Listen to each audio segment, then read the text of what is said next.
But the shared mind effect that I find the most fascinating Mais l'un des effets de la conscience partagée que je trouve le plus fascinant et que tout le monde devrait connaître aujourd'hui est ce que j'appelle l'effet méditation.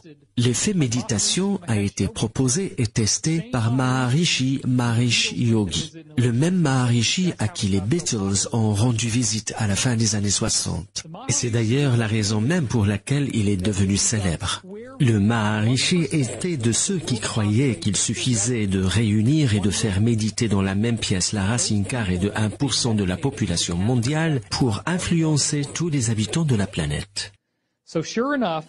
Ce qui est certain, c'est qu'on a pu obtenir, grâce à l'enseignement de Maharishi ou grâce à l'effet méditation, comme je l'appelle, une baisse des actes de terrorisme dans le monde de 72% par le simple fait d'avoir réuni 7000 méditants. Comment est-ce possible? Ce que je suis en train d'essayer de vous faire comprendre ici, c'est que des pensées de violence ont pu être contrecarrées par des pensées d'amour, de paix et d'harmonie.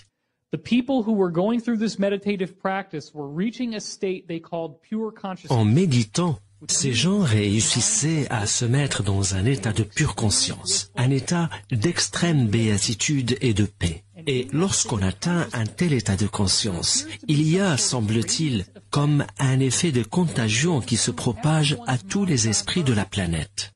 So that your emotional feeling is actually not just a private event. C'est pour cette raison que vos émotions ne sont pas qu'un simple événement personnel.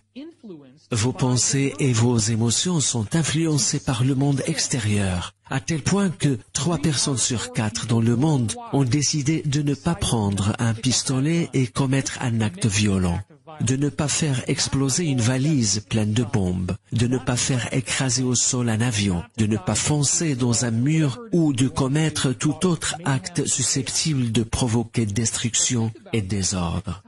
Pensez-y donc la prochaine fois que vous commencez à vous sentir stressé, en colère ou inquiet. C'est une bonne habitude à prendre que de vous demander si tel ou tel sentiment vous appartient en propre, ou si c'est celui de quelqu'un d'autre. De nombreuses études que j'ai citées dans mon livre, comme celle menée par exemple par l'Institut de HeartMath, montrent que les schémas de vos ondes cérébrales finissent par s'aligner sur celles de votre voisin. Il en est de même de votre rythme cardiaque et de votre fréquence respiratoire, ou même des réactions galvaniques de votre peau.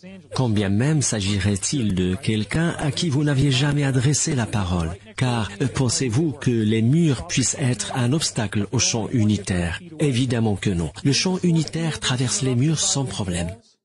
Mais voici une information que vous allez apprécier. La personne qui l'emporte, c'est toujours celle qui jouit de plus de cohérence au niveau de ses ondes cérébrales, de son rythme cardiaque, de sa fréquence respiratoire et de ses réactions galvaniques de la peau. Donc, la conscience d'amour supplante la conscience négative. Et visiblement, l'effet de la méditation a des conséquences au niveau mondial, puisqu'il a suffi qu'un petit groupe de personnes méditent ensemble pour réussir à influencer de façon disproportionnée les pensées et les sentiments d'autres personnes. C'est un fait étonnant qui a été prouvé par plus de 39 études différentes. Et encore une fois, la probabilité que quelque chose d'autre soit à l'origine de cette influence est d'une chance sur des milliards. Car tout a été pris en ligne de compte, les fins de semaine, les conditions météorologiques, les activités policières, les actes criminels, les changements des gouvernements, tout. Le seul facteur qui peut expliquer cette influence, c'est l'effet méditation. Voilà qui nous amène à la glande pinéale. And as we change our own energy field, we are then able to make that consciousness change available to other people. In this 100th monkey syndrome they talk about, which is connection between people. Qu'on peut parler à notre corps et au monde qui nous entoure en vue de créer la paix.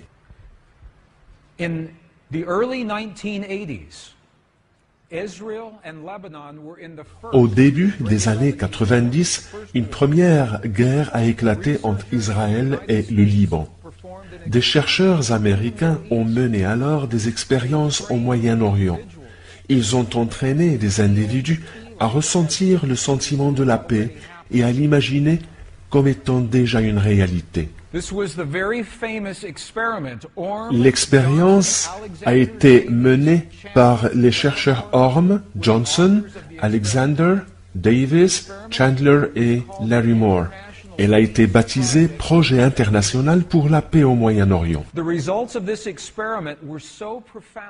Les résultats de cette expérience ont été si profonds qu'ils ont été publiés dans le Journal des résolutions des conflits, volume 32, année 1988. Vous avez donc les références que vous pouvez consulter par vous-même. Voici en tout cas ce qui s'est passé. On a entraîné des individus à aller dans des zones ravagées par la guerre et à ressentir le sentiment de la paix et à l'imaginer comme étant déjà une réalité. Ils n'ont pas jugé les guerres, ils n'ont pas jugé les Israéliens ou les Palestiniens comme étant bons ou mauvais, ou les Libanais comme étant bons ou mauvais. Il n'y a pas de jugement ni d'ego. Ils y sont simplement allés et ils ont ressenti le sentiment de la paix qu'ils ont imaginé comme étant déjà une réalité. À l'instar de David qui ressentait le sentiment de la pluie comme étant déjà une réalité, ou des praticiens qui imaginaient la femme déjà guérie. Vous voyez où je veux en venir. Et ce qui s'est passé, c'est qu'à chaque fois que les praticiens ont mené cette expérience, la paix devenait une réalité au Moyen-Orient. Les activités terroristes se sont carrément arrêtées. Le nombre des crimes a diminué.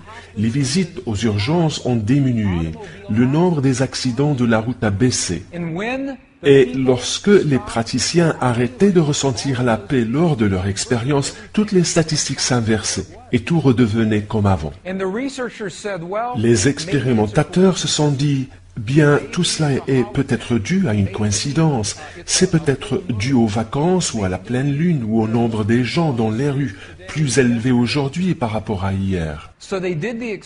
Ils ont donc répété l'expérience plusieurs fois, mais à chaque fois, ils aboutissaient au même résultat. À vrai dire, ils ont pu déterminer le nombre de gens nécessaires pour ressentir la paix afin que celle-ci devienne effectivement une réalité dans cette partie du monde. Et voilà ce qu'ils ont découvert. Ils ont trouvé qu'il suffisait d'avoir la racine carrée de 1% de la population qui ressent le sentiment de paix pour que la paix devienne une réalité. Quel chiffre on aurait? Laissez-moi vous montrer la carte. Il suffit d'un petit nombre de gens, la racine carrée d'1% d'une population. Si vous avez une ville d'1 million d'habitants, combien d'habitants y a-t-il à Milan? Le savez-vous approximativement? 5 millions?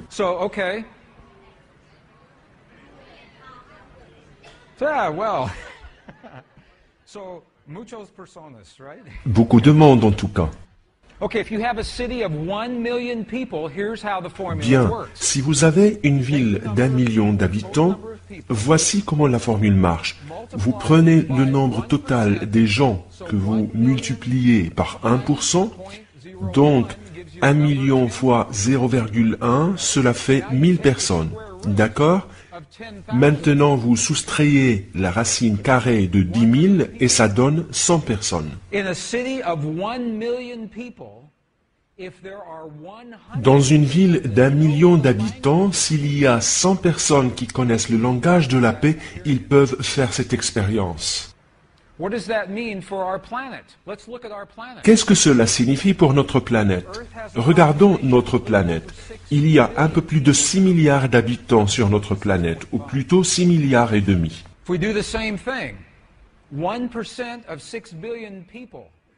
Si on fait le même calcul, 1% de 6 milliards d'habitants, cela fait 60 millions de personnes. Si vous soustrayez la racine carrée de 60 millions de personnes, cela donne 7746 personnes. Il y a 1000 personnes dans cette salle. 7 salles comme celle-ci peuvent changer le monde. Et ce n'est que le début.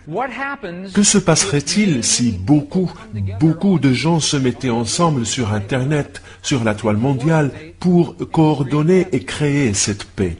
Well, it has happened. L'expérience a déjà été faite en réalité. L'université de Princeton a mené des études et pendant que les gens faisaient l'expérience de la paix régnait à l'extérieur. Le problème est que les gens arrêtaient de ressentir la paix quand ils n'étaient plus dans le cadre de l'expérience et tout redevenait alors comme avant. Say